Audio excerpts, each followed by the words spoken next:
আসসালামু আলাইকুম প্রিয় দর্শক, জানিয়ে দিব এখনকার আলোচিত সকল দেশীয় খবর। শুরুতেই জানিয়ে দেব সংবাদ শিরোনামগুলো। বাংলাদেশে তাকালে ভারতকে মিসাইল ছুড়ে জবাব দেবে পাকিস্তান। এদিকে আশঙ্কা আব্দুল্লাহ আল জাবেরের। 25শে ডিসেম্বর হাদির খুনিদের বিদেশে পাঠিয়ে দেওয়া হতে পারে। জানাবো নেতাকর্মীদের রিজার্ভ তারিক রহমান বাসায় পৌঁছানো পর্যন্ত শৃঙ্খলার সঙ্গে রাস্তায় অবস্থান করবেন।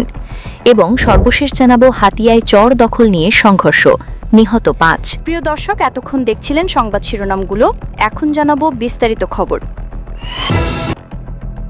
বাংলাদেশে তাকালে ভারতকে মিসাইল ছুড়ে জবাব দেবে পাকিস্তান। সাম্প্রতিক সময়ে বাংলাদেশ ভারত সম্পর্কে টানাপড়েন যাচ্ছে। ভারতে থাকা বাংলাদেশের হাইকমিশন আক্রান্ত হচ্ছে। এমন সময় ভারতকে হুঁশিয়ারি দিয়েছেন পাকিস্তানের ক্ষমতাসীন দল পাকিস্তান মুসলিম লীগ নওয়াজের এক নেতা।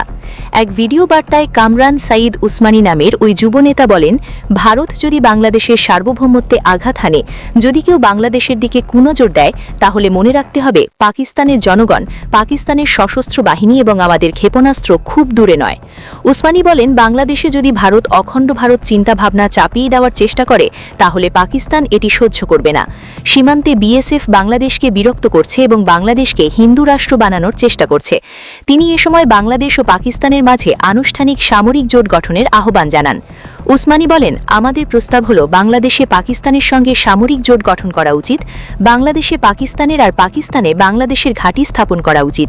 তবে উসমানীর এসব বক্তব্য ব্যক্তিগত ও দলীয় পর্যায়ের হলেও এখনও পর্যন্ত পাকিস্তান বা বাংলাদেশের সরকারিভাবে এ বিষয়ে কোনো প্রতিক্রিয়া জানানো হয়নি। ভারতও এই বিষয়টি নিয়ে কিছু বলেনি। তবে বিশ্লেষকদের মতে এমন বক্তব্য আঞ্চলিক রাজনীতিতে উত্তেজনা বাড়াতে পারে, রাজনৈতিকভাবে সংবেদনশীল পরিস্থিতি তৈরি করতে পারে বলেও মত বিশ্লেষকদের। আশঙ্কা আব্দুল্লাহ আল জাবেরের। 25শে ডিসেম্বর হাদির খুনিদের বিদেশে পাঠিয়ে দেওয়া হতে পারে। জুলাই অভ্যুত্থানের অন্যতম নেতা শরীফ ওসমান হাদি হত্যার বিচার নিশ্চিতে আগামী 24 ও 25শে ডিসেম্বর নতুন কর্মসূচি ঘোষণা করেছে ইনকিলাব মঞ্চ। সংগঠনটির সদস্য সচিব আব্দুল্লাহ আল জাবের এই কর্মসূচি ঘোষণা করেন। পাশাপাশি আগামী 25শে ডিসেম্বর বিএনপির ভারপ্রাপ্ত চেয়ারম্যান তারেক রহমান দেশে ফেরার সময় সবার এ বিষয়ে বাস্তবতার সুযোগে ওসমান হাদির খুনিদের বিদেশে পাঠিয়ে দেওয়া হতে পারে বলে আশঙ্কা প্রকাশ করেছেন তিনি। আব্দুল্লাহ আল জাবের বলেন, আগামী 24 ও 25শে ডিসেম্বর আপনারা দেশের প্রতিটি দেওয়াল ও রাস্তায় শহীদ ওসমান হাদির সার্বভৌমত্ব ও ইনসাফের লড়াইয়ে ইতিহাসের দেওয়াল লিখন ও গ্রাফিটির মাধ্যমে অঙ্কন করুন। এই 2 দিন সামাজিক যোগাযোগ মাধ্যমে শরীফ ওসমান হাদির এই লড়াইয়ের বার্তা বিশ্ববাসীর কাছে তুলে ধরেন। তিনি বলেন, আগামী 26শে ডিসেম্বরের কর্মসূচি আমরা আমাদের অফিসিয়াল ফেসবুক পেজে জানিয়ে দেব। ওসমান হাদি সহিংসতা পছন্দ করতেন না। তার জানাজায় 15 লাখ মানুষ অংশ নিয়েছেন। আমরা যদি বলতাম শহীদের রক্তের বদলা নিয়ে ঢাকা ছাড়তে হবে, তবে আমরা সহিংসতা চাইনি। ওসমান হাদির ইনকিলাব মঞ্চ বাংলাদেশের স্বাধীনতার কথা বলবে। ইনকিলাব মঞ্চের সদস্য সচিব বলেন, ওসমান হাদিকে গুলি করে শুধু তার মাথায় গুলি করা হয়নি, তারা বাংলাদেশের মাথায় গুলি করেছে। আমাদের সবাইকে যদি মেরে ফেলা হয়, তাহলে বাংলার জমিনে যদি একজন জীবিত থাকে, সে বাংলার জমিনে ইনসাফ কায়েম করে যাবে। সরকার যদি আমাদের হুমকি মনে করে, তাহলে বলতে চাই সরকার বাংলাদেশের শত্রু, বাংলাদেশে ইনসাফ কায়েমের শত্রু। তিনি আরও বলেন, আগামী 30 কার্যদিবসের মধ্যে বিদেশি গোয়েন্দা সংস্থা নিয়ে তদন্ত করে দ্রুত বিচার ট্রাইব্যুনালের মাধ্যমে বিচার নিশ্চিত করতে হবে। এ সময় জাবের অভিযোগ করেন, 25 তারিখ তারেক রহমান দেশে ফিরবেন। সেদিন সবাই এ নিয়ে যখন ব্যস্ত থাকবে, আমাদের কাছে খবর এসেছে সে সময় ওসমান হাদির খুনিদের বিদেশে পাঠিয়ে দেওয়া হবে। হাদির খুনিদের পেছনে রাঘব বোয়াল আছে, এজন্য খুনিদের জনসম্মুখে আনা হচ্ছে না। নেতাকর্মীদের রিজার্ভ তারেক রহমান বাসায় পৌঁছানো পর্যন্ত শৃঙ্খলার সঙ্গে রাস্তায় অবস্থান করবেন। তারেক রহমানের স্বদেশ প্রত্যাবর্তনের দিন নেতাকর্মীদের শান্তিপূর্ণভাবে অবস্থান করার আহ্বান জানিয়ে বিএনপির সিনিয়র যুগ্ম মহাসচিব রুহুল কবির রিজভী বলেছেন, জনসমাগম যতই বড় হোক, সবাইকে শান্তিপূর্ণভাবে অবস্থান করতে হবে। রাস্তার 2 পাশে দাঁড়িয়ে প্রিয় নেতাকে শুভেচ্ছা জানাবেন, তিনি কিন্তু বিশৃঙ্খলা বা অরাজকতা করা যাবে না। তারেক রহমান তার মাকে দেখে বাসায় পৌঁছানো পর্যন্ত সবাই শৃঙ্খলার সঙ্গে অবস্থান করবেন। রিজভ বলেন, দীর্ঘ প্রায় 18 বছর পর বিএনপির ভারপ্রাপ্ত চেয়ারম্যান তারেক রহমান নিজ দেশ বাংলাদেশে প্রত্যাবর্তন করতে যাচ্ছেন। আগামী 25শে ডিসেম্বর তার আগমন উপলক্ষে সারা দেশে আনন্দের বন্যা বয়ে যাচ্ছে এবং লাখ লাখ মানুষ তাকে এক নজর দেখার জন্য ঢাকায় আসছেন। তিনি বলেন, 2007 সালে মঈনুদ্দিন ফখরুদ্দিন সরকার শেখ হাসিনা সমর্থিত সরকার ছিল।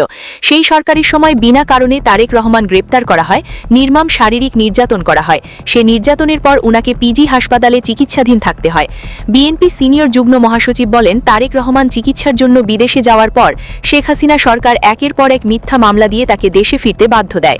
17 বছর ধরে তাকে তার পরিবার, দেশ ও মানুষের কাছ থেকে বিচ্ছিন্ন করে রাখা হয়েছে। তিনি তার মায়ের সঙ্গে দেখা করতে পারেননি, এমনকি ছোট ভাইয়ের লাশ ও জানাজায় অংশ নিতে পারেননি। এসব ঘটনার জন্য শেখ হাসিনা দায়ী। রিজভ বলেন, জিয়া পরিবার বাংলাদেশের একটি জনপ্রিয় ও ঐতিহাসিক রাজনৈতিক পরিবার। এই পরিবারই স্বাধীনতার ঘোষণা দিয়েছে এবং মুক্তিযুদ্ধের নেতৃত্ব দিয়েছে। দেশনেত্রী বেগম খালেদা জিয়া এক নির্ভীক সৈনিকের মতো গণতন্ত্র পুনরুদ্ধার করেছেন। এই পরিবারকে ধ্বংস করার জন্য আওয়ামী লীগ ও তাদের মিত্ররা কোনো চক্রান্ত বাদ দেয়নি।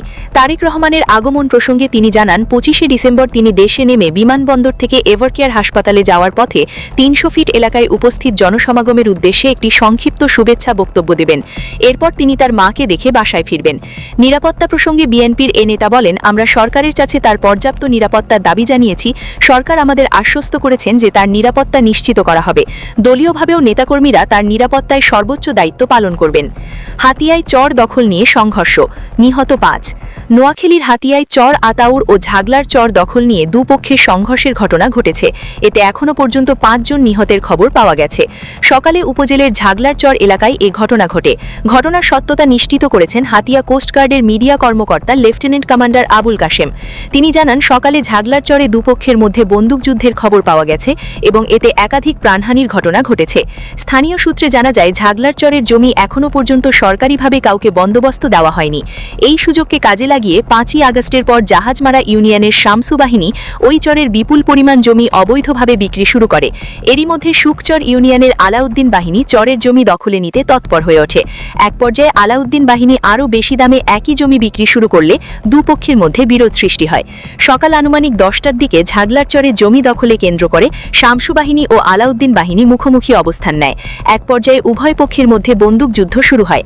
এতে আলাউদ্দিন সহ 4 জন গুলিবিদ্ধ হয়ে গুরুতর আহত হন। পরে তাদের উদ্ধার করে 250 শয্যা বিশিষ্ট নোয়াখালী জেনারেল হাসপাতালে নেওয়া হলে চিকিৎসক আলাউদ্দিনকে মৃত ঘোষণা করেন। অন্য 4 জনের লাশ ঘটনাস্থলেই পড়েছিল। নিহত আলাউদ্দিন সুকচর ইউনিয়নের 6 নম্বর ওয়ার্ডের চর আমানুল্লাহ চেরাংবাড়ির মুহিউদ্দিনের ছেলে। এছাড়া অন্য কারো পরিচয় এখনও জানা যায়নি। স্থানীয়দের ধারণা, দুর্গম চরাঞ্চলে আরও হতাহতের ঘটনা ঘটতে পারে এবং নিহতের সংখ্যা বাড়ার আশঙ্কা রয়েছে। হাতিয়া থানার ওসি মোহাম্মদ সাইফুল আলম জানান, 5 জনের মধ্যে 1 জনের লাশ নোয়াখালী জেনারেল হাসপাতালে রয়েছে এবং বাকি 4টি লাশ ঘটনাস্থল থেকে উদ্ধার করা হয়েছে। দুর্গম চরাঞ্চল হওয়ায় পুলিশ বিকাল 4:30টার দিকে ঘটনাস্থলে পৌঁছতে সক্ষম হয়। ময়নাতদন্ত শেষে মৃত্যুর প্রকৃত কারণ জানা যাবে বলে তিনি জানান। প্রিয় দর্শক, এই ছিল এখনকার গুরুত্বপূর্ণ নিউজ। আরও গুরুত্বপূর্ণ নিউজ নিয়ে ফিরছি কিছুক্ষণের মধ্যে। নিউজগুলো সবার আগে দেখার জন্য এই চ্যানেলটি সাবস্ক্রাইব করে আমাদের সাথে থাকুন। ধন্যবাদ।